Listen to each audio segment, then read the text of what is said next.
Dans les rues de la Havane, un vendeur de boissons, une droguerie ou encore un fleuriste, des petits magasins de quartier comme il en existe partout dans le monde. Sauf qu'à Cuba, c'est une révolution. Il y a 10 ans, ils étaient interdits. Armando a ouvert cette petite épicerie il y a 2 ans.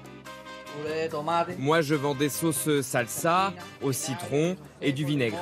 Ancien comptable au ministère de la Justice, il travaille désormais à son compte. Une libération selon lui. C'est bien ce changement, parce que ça participe au développement et à la prospérité de la population.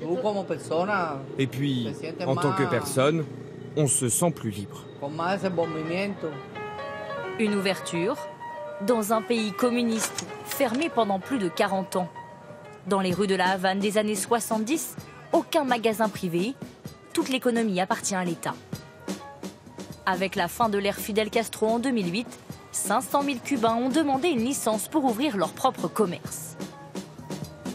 Cet ancien coiffeur d'État possède désormais son propre salon. Il gagne 140 € par mois contre 20 quand il était fonctionnaire.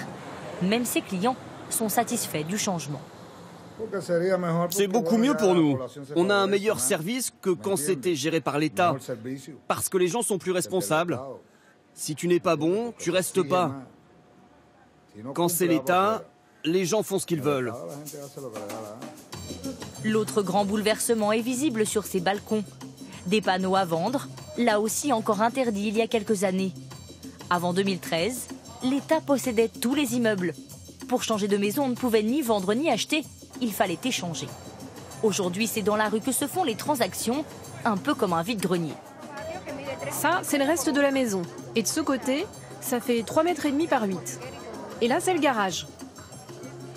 Tous les samedis sur cette place, les vendeurs se rassemblent, annonce à la main. Moi, je cherche à vendre une ferme près de l'aéroport. Je pourrais ensuite chercher quelque chose qui me plaît. Et si je peux gagner un peu d'argent... En face d'eux, les acheteurs. Acheter une maison, c'est plus facile et plus rapide. Ici, personne ne vient pour échanger, on vient tous pour acheter ou vendre. Avec ce nouveau marché, de nouvelles professions sont apparues. Maurili Verenez vient d'obtenir sa licence pour être agent immobilier. On va aller visiter un appartement dans ce quartier. Allons-y. Ici, tu as la salle à manger. Ici, la cuisine. Et puis la salle de bain. À chaque vente, elle touche 5% de commission sur laquelle elle paye une taxe à l'État. Selon elle, le secteur est en plein développement. Il y a une forte progression du marché. Et surtout, il y a de plus en plus de gens qui veulent vendre leur maison. Mais pour le moment, les acheteurs n'ont pas tous beaucoup d'argent. Des habitants qui découvrent le capitalisme, mais aussi Internet.